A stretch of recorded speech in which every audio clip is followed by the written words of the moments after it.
Tai dėkui labai, tikiuosi, kad mano pranešimas padės apjungti teologiją ir psichologiją, nes aš pati kaip psichologas, kaip tikintis žmogus visada sakau, kad man yra truputį lengviau dirbti kaip psichologui, nes vis nuolat savo primenu, kad aš galiu padėti tiek žmogui, kiek galiu, nes aš esu įrankis Dievo rankose. Ir pradžiai vis tiek norisi prisiminti, kas yra orumas, kaip tie taškai paliečiami psichologo kabinete.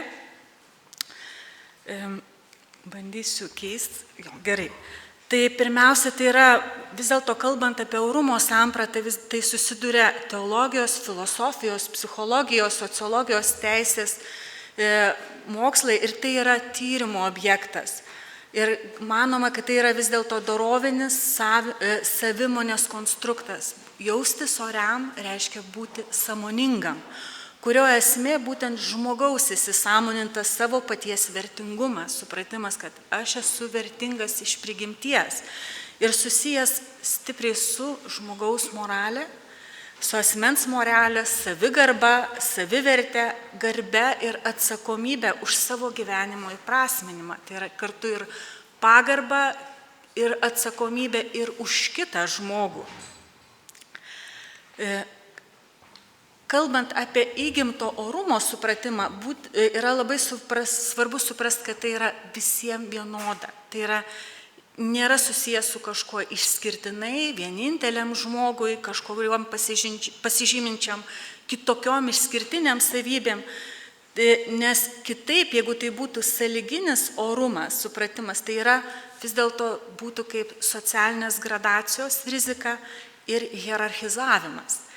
Ir orumas yra suprantamas kaip žmogaus vertingumas, neginčiamas vertingumas, kuris būtent kyla iš žmogaus gebėjimo tinkamai prisitaikyti, gyventi visuomenėje ir dar norėčiau pabrėžti, prisimti atsakomybę už savo veiksmus ir sprendimus. Ir žmogaus vertingumo lygiai yra du, tai pirminis lygis, antrinis, tai tiesiog vertingumas kylantis iš formalaus asmens pripažinimo teisės subjektu, vertingumas visiems vienodas, nesigymas iš pačios visuomenės bei asmens pastangų. Be asmens pastangų. Tai reiškia, kad žmogui jaustis oriam yra labai svarbu aplinka, kurioje jisai yra. Ir antrinis lygis tai ateinantis būtent iš pačio žmogaus individualumo, kuris būtent atsiranda iš supratimo, kad jis iš prigimties vertingas, taip pat prisiemant atsakomybę, vykdant savo pareigas ir taip pat gaunant grįžtamąjį ryšį. Ieškodama dar paaiškinimų, tai vis dėlto kas tas yra orumas, man labai svarbu šitie 6 tokie komponentai, apie kuriuos aš vėliau kalbėsiuos jau remdamasi savo darbo praktiką, tai pirmiausia savo vertės ir savarankiškumo supratimas. Kad pats žmogus jis irgi gina savo pripažįstamas vertybės ir dėl to save vertina teigiamai. Tai yra žinojimas, kad savo gyvenimu liudiju tam tikras vertybės ir dėl to aš esu vertingas. Taip pat yra labai svarbu savikontrolė, leidžianti būtent įvertinti, kaip aš gyvenu, kokia mano elgesio kokybė yra. Taip pat pareigų vykdymas ir atsakomybės prisiėmimas, bei vienas iš svarbiausių orumo sąlygų yra integralumas, integracija, socialinė integracija, tai būti bendruomenės dalimi, visuomenės dalimi. Ir taip pat labai svarbu dorovės normos ir valstybės įstatymai, tai kad žmogaus orumą, prigimtinį orumą turi ginti įstatymai. Taigi, apie orumą dar kartą, tai yra vidinis, prigimtinis fenomenas ir tai yra išoriškai veikiamas procesas ir jį galima nuolat ugdyti per savęs pažinimą, patyrus savo vertę, santykyje su savimi, bet ir kartu labai svarbu su kitais žmonėmis. Taigi, žmogaus orumas susideda iš pačio žmogaus santykio su savimi ir santykio su kitais ir kitų santykių su žmogumi. Ir čia yra parodyti procentai, kaip vis dėlto paaugliai žiūri, kokia jų požiūris į pagarbą žmogui. Ir vis liūdna, bet taip jau yra, kad vis dėlto jauniems žmonėm nėra būdinga tai suprast, kad žmogaus yra vertingas, jis yra iš prigimties turi būti vertinamas, saugomas. Ir tai yra labai toks pakankamai rimtas signalas, kad dirbant su jaunais žmonėms šitos vertybės turi būti skiepijamos. Ir aš manyčiau, kad jos ne tik žodžiu, kaip sakykime, tam tikros teorinės tiesos turi būti skiepijamos, bet pirmiausia per santykį su pačiu jaunu žmogumi, su vaiku, nuo pat jo gimimo ir lydint per jo visą augimo procesą.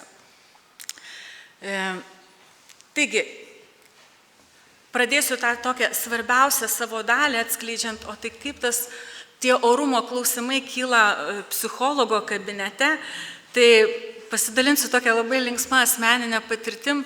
Sekmadienį su vyru vaikščiojant po Laisvės alėją, jisai manęs klausė, tai kokią tu ten pranešimą skaitysi? Aš sakau, apie orumą. Ai, sako, apie oro trūkumą. Tai labai susišaukė su jūsų žodžiais. Ir man taip nuskambėjo, taip, tai yra apie oro trūkumą širdyje, oro trūkumą tą tokį fizinį. Ir kad tikriausiai, kas man labiausiai, taip, nuskamba apie konsultacijos veiksmingumą, tai yra, kad žmogus tikrai giliai įkvepia, iškvepia ir sako, man lengviau. Taigi, orumas yra tikrai lyg oro poreikis ir būtent psichologas atidaro langą naujam oro gūsiui ir naujam oro gurkšniui. Vėliau aš kalbėsiu apie ką tai yra. Ir jeigu man reikėtų apibendrinti, kas man yra orumas ir ką reiškia būti oriam, tai būti saugomam savęs paties ir būti saugomam aplinkos. Ir čia toje, kurioje jisai formuojasi. Ir išmokti save saugoti yra galima tik tai per santykį ankstyvojoje vaikystėje, aš dar drįsčiau pasakyti, nuo pat pradėjimo, kada gyvybė užsimezga, kada tėvai sužino, kad laukiasi kūdikio, tas atvirumas gyvybei, jisai formuoja žmogaus neginčiamą vertės jausmą. Ir būtent žmogaus vertė turi būti apsaugota ir apginta neginčiamai. Ir kaip tas psichologo kabinete orumas nuskamba, tai dirbant su žmonėmis yra iš tikrųjų labai svarbu pagarba žmogui, nes jeigu negerbsi to žmogaus, padėti jam nepadėsi. Ir kartais būtent tas išgyvenamas, patiriamas pagarbos jausmas žmogui tokiam, koks jis yra ir gydo labiausiai. Ir supratimas, kad kiekvienas žmogus vertingas neginčiamai. Ir taip pat yra vienas iš tokių svarbiausių terapinių sąlygų, aš drįsčiau pasakyti. Ir psichologas turi labai aiškiai atskirti, kad žmogus yra gerbiamas, priimamas, bet tai negalioja jo elgesiui. Turi būti aiškiai atskirta žmogus kaip asmenybė, kaip gyvybė, bet jo elgesys jau yra atskira, jis yra koreguojama. Ir žmogus taip pat yra ribotas ir pažeidžiamas, bet besąlygiška pagarba žmogui, pagarbus santykis su juo gydo ir augina. Ir yra toks terminas, kuriuo mes psichologai, psichoterapeutai dažnai dalinamės apie savo darbo kokybę, apie patį procesą, santykį su žmogumi. Tai yra psichoterapinis santykis. Ir kas tai yra, tai jausmai, požiūriai, kuriuos išgyvena ir išreiškia vienas kitam terapeutas ir klientas. Buvimas santykyje su žmogumi gydo. kas yra labai svarbu psichoterapiniam santykiui, kad jis užsimegstų, tai būtent psichoterapeuto gebėjimai būti empatiškam. Dar kitaip pasakysiu, būti atjaučiam. Nėra svarbu, ne tik svarbu susitapatinti su žmogum, bet gebėti jį atjausti tam tikrose situacijose ir atjausti jį tam tikrose ribose. Taip pat besąlygiškas priėmimas jo kaip žmogaus, kaip neginčiamos vertybės, bet pasikartosiu aiškiai atskiriant elgesį, kuris gali būti nepriimtinas. Taip pat gebėti ištalpinti to žmogaus projekcijas. Tai reiškia, kad žmogus, būdamas klientas, jis gali ant terapeuto pykti, su juo ginčytis, jį menkinti, žeminti. Ir tai nereiškia, kad tai tau asmeniškai, ne? Tai yra apie tai, kad tam žmogui yra svarbu patirti tą tokį besąlygišką priėmimą. Ne? Taip pat labai svarbu kuo labiau sukonkretinti situacijas, apie ką žmogus kalba. Tai yra kuo labiau pažinti tą vidinį žmogaus pasaulį, apie ką jis konkrečiai turi omeny. Ne? Nes mes esame psichologai irgi žmonės ir mūsų darbo instrumentas yra mūsų asmenybė. Ir būtent tas nuolatinis konkretinimas padeda atskirti, kur esu aš kaip terapeutas, o kur yra mano kabinete sėdantis žmogus. Taip pat tinkamas metodų taikymas, nuoširdumas. Tai yra nuoširdumas, autentiškumas, šiluma ir aš dar pridėčiau klausimas. Tai man ką labiausiai palikę tokį didžiausią įspūdį iš mano pirmųjų darbo metų keletą žmonių, kurie po konsultacijų apsiverkė. Ir aš klausiu, apie ką jūs verkėt? Sako, niekas manęs taip neklausė. Tiesiog niekas neklausė, jūs taip tyliai, ramiai su manimi išbuvot. Ir jūs galėjot mane išklausyti, aš jaučiuosi išgirstas. Tai gebėjimas klausyti labai svarbu. Ir klausyti ne tik ausimis, bet tikrai širdimi. Taigi, kas daro didžiausią poveikį terapijoje, tai kaip matote, labai svarbu pačio žmogaus dalyvavimas. Tai yra pats žmogus. Ir čia norisi pasakyti, kad pačios terapijos veiksmingumas dar labai priklauso ir nuo to, kiek tas žmogus savyje turi to orumo. Ir jeigu man reikėtų apibendrinti, ką mes psichologai darom, tai sakyčiau, kad mes pirmiausia padedam žmogui pažinti, kas yra orumas. Jeigu jisai tą pažinojo anksčiau, tai atkurti, saugoti, palaikyti. Ir kaip matot, tikrai pakankamai didelę dalį sudaro terapiniai santykiai. O tuo tarpu specifiniai terapiniai metodai, lūkesčiai, placebo, tik 15 plus 15, 30%. Ir kai aš pati dirbu su jaunais žmonėms, mokau juos, būsimus psichologus, aš jiems visada sakau, taip, metodai puiku, labai džiaugiuosi, kad jūs užsirašot, bet labai svarbu jūsų atjauta ir supratimas žmogui ir tas toksai pagarbus santykis į jį.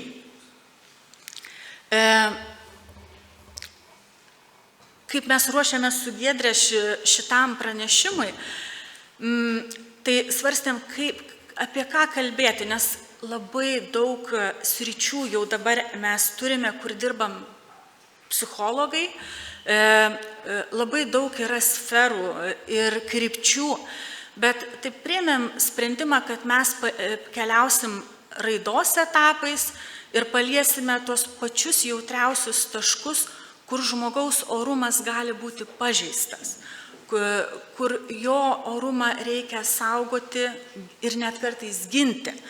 Tai vienas iš jų tai yra nėštumo laikotarpis, besilaukianti moteris ir pats tas žodis nėštumas, tai reiškia, kad nešiojama gyvybė. Ir šitam laikotarpyje tikrai yra pakankamai pažeidžiamas ne tik į pasaulį ateinantis kūdikis, bet kartu ir pati motina. Ir tuo pačiu būdama be galo stipri išnešioti, būti pradžia naujai gyvybei, ją pagimdyti, tuo pačiu jinai yra be galo pažeidžiama. Ir tie prietarai, posakiai, kurie ateina iš mūsų protėvių, jie atspindi tą tokią aiškę pažintą tiesą, kad besilaukiančią moterį reikia saugoti.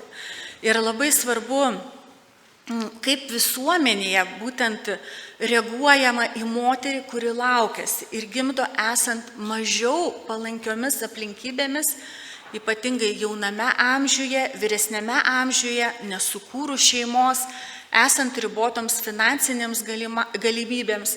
Ir kai sakoma, neįmanoma sužaloti vaiko motinos įsčiose, nesužalojant jo motinos, ir neįmanoma pasirūpinti vaiku, nesirūpinant jo mama.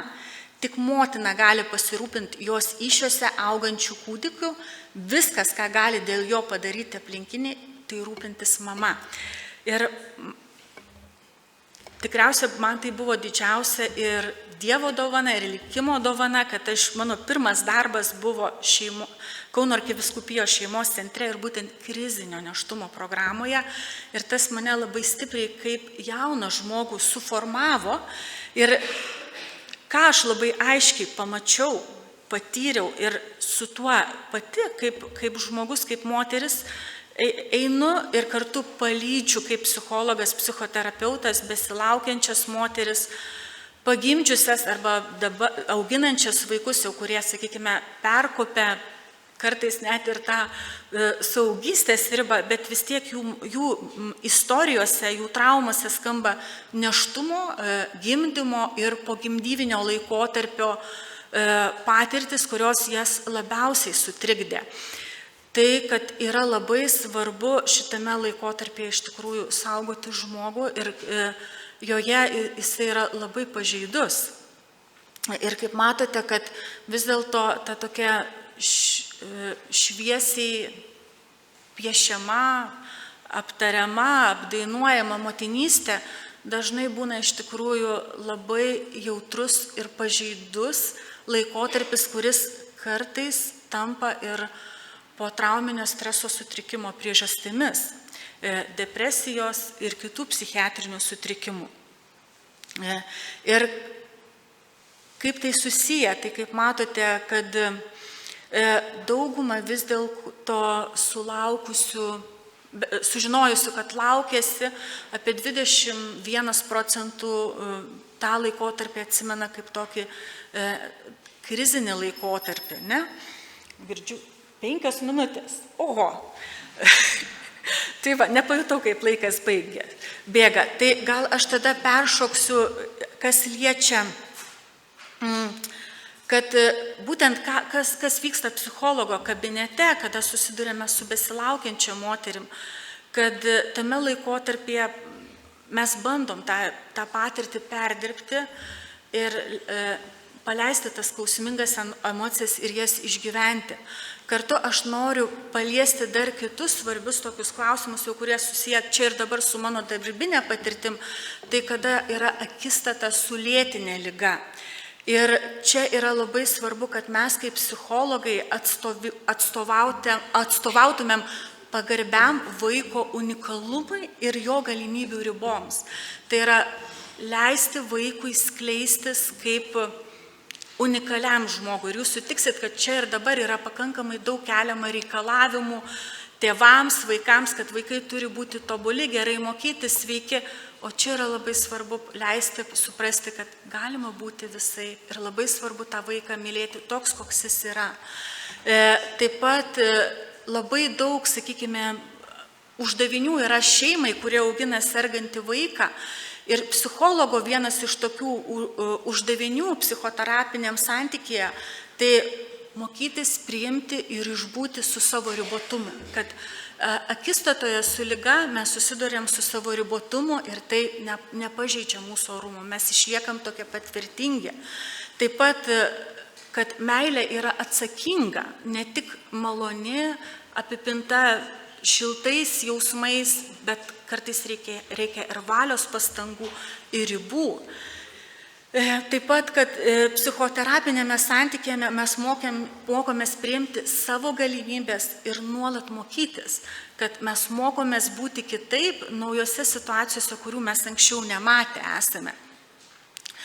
Ir kalbant apie orumą, aš manau, kad tame yra labai svarbu pati bendruomenė. Ir bendruomenė yra tas laukas, kuris sudaro sąlygas palaikyti, formuoti ir auginti žmogaus orumą. Tiksliau patį jausmą, kad aš esu vertingas, nes orumas yra neginčiama vertybė, jinai yra. Ir taip pat mes primename apie tai, kad bendruomenė yra labai svarbi. Dabar daug kalbama apie besilaukiančias moteris, pagimdžiusias, kūdikius, bet aš noriu paliesti, kad yra labai svarbu pagalba šeimoms, kurios augina lėtinėmis somatinėmis lygomis sergančiais vaikus. Ir čia yra labai svarbu visuomenės bendruomenės įsitraukimas. Taip pat yra labai svarbu, kad orumas būtų kultūros dalis, vertybė, ne? Ir kad visas ugdymo procesas būtų orientuotas į tai, kad vaikas jaustųsi vertinamas ir gerbiamas ir tame tarpe ir jo šeima. Ir pats sąlygos orumui yra kuriamos, kad žmogus patirtų orumą, būtų tame santykyje su savim kaip vertybė. Tai yra labai svarbu, kad bendruomenė būtų įtrauki, priimanti, besimokanti, palaikanti ir auginanti žmogų. Ir kokios tos galimybės pačios bendruomenės, tai jinai turi įsipareigoti, turėti iš savęs resursus, ir gebėti pasirūpinti savo pažeidžiamais visuomenės, bendruomenės nariais. Ir galiausiai norisi paliesti apie amžėjančius žmonės. Ne? Dabar taip vengiame sakyti senėjančius, bet man vis tiek tai yra be galo gražus žodis senėjimas. Tai man, kai aš sakau, man yra patys gražiausi žmonės, vaikai ir seni žmonės. Tai akistatoje su amžėjimu labai svarbu irgi, kad žmogus santykėje su savimi, santykėje su kitais žmonėmis jaustųsi vertingas ir nestokotų savarankiškumo, kad kiek įmanoma savo galimybės ribose jis būtų savarankiškas. Ir tas jausmas, kad aš galiu kontroliuoti gyvenimu, galiu pasirūpinti pats savimi, kad ir su pagalba žmogus jaučiasi dėl to, sakykime, geriau ir tame yra sveikata. Tai tiek iš mano pusės. Ačiū labai.